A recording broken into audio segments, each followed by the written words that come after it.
Donald Trump, just about 10 minutes ago, published this. Let's play it. To my great fellow Americans, I am filled with grief and anger at the heinous assassination of Charlie Kirk on a college campus in Utah.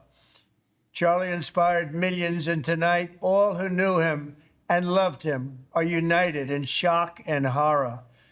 Charlie was a patriot who devoted his life to the cause of open debate and the country that he loved so much, the United States of America.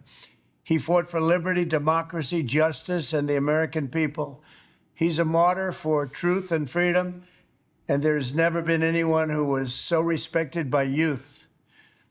Charlie was also a man of deep, deep faith, and we take comfort in the knowledge that he is now at peace with God in heaven.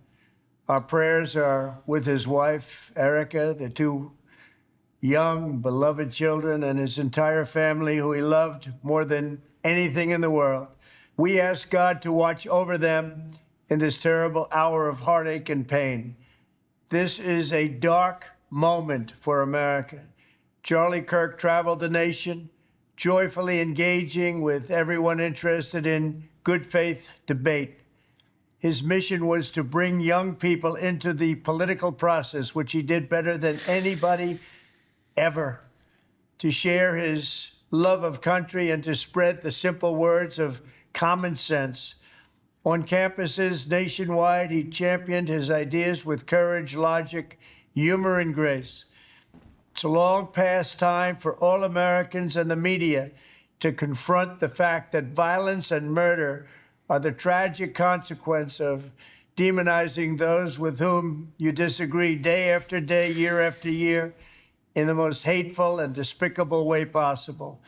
For years, those on the radical left have compared wonderful Americans like Charlie to Nazis and the world's worst mass murderers and criminals. Right. It's good that he's saying this kind of rhetoric is directly responsible for the terrorism that we're seeing in our country today, and it must stop right now. My administration will find each and every one of those who contributed to this atrocity and to other political violence, including the organizations that fund it and support it, as well as those who go after our judges, law enforcement officials, and everyone else who brings order to our country.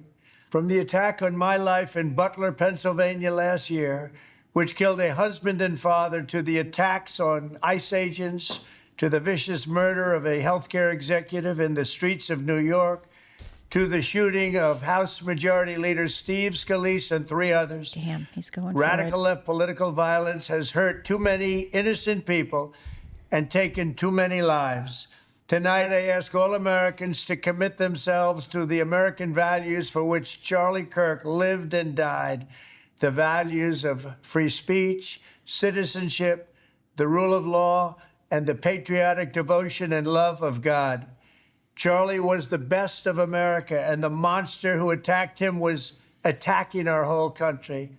An assassin tried to silence him with a bullet, but he failed, because together we will ensure that his voice, his message, and his legacy will live on for countless generations to come.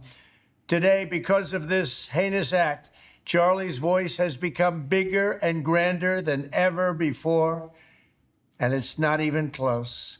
May God bless his memory, may God watch over his family, and may God bless the United States of America. Thank you.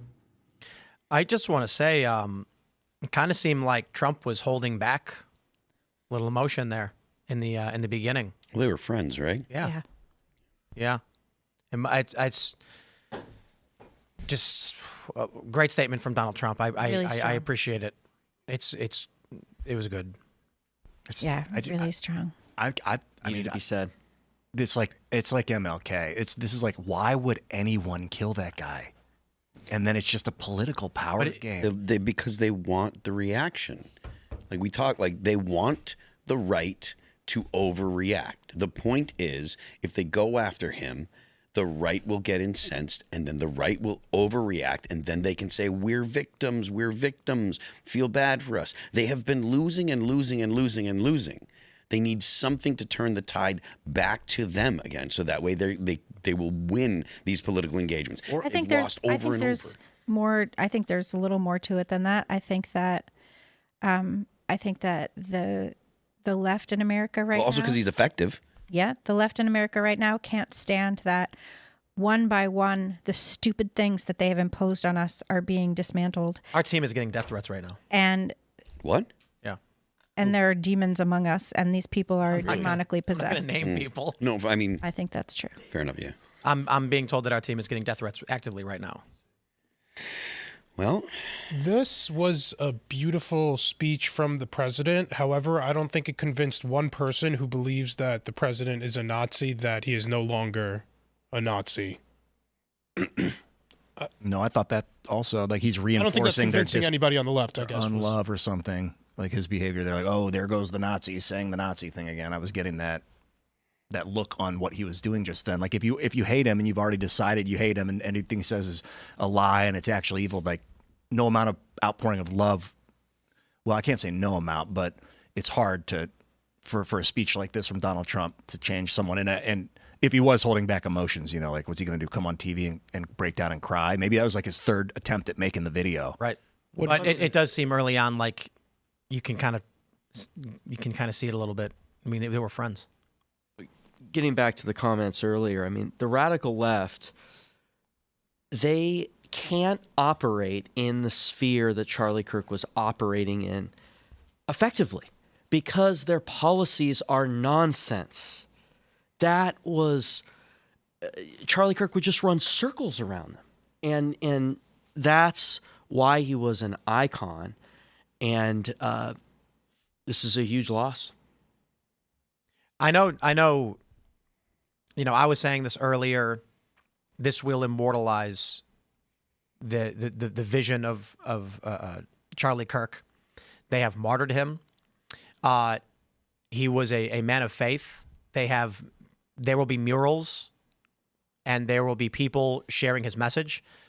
But he was more than that, and this is what has me worried, is that he was a powerful business mind.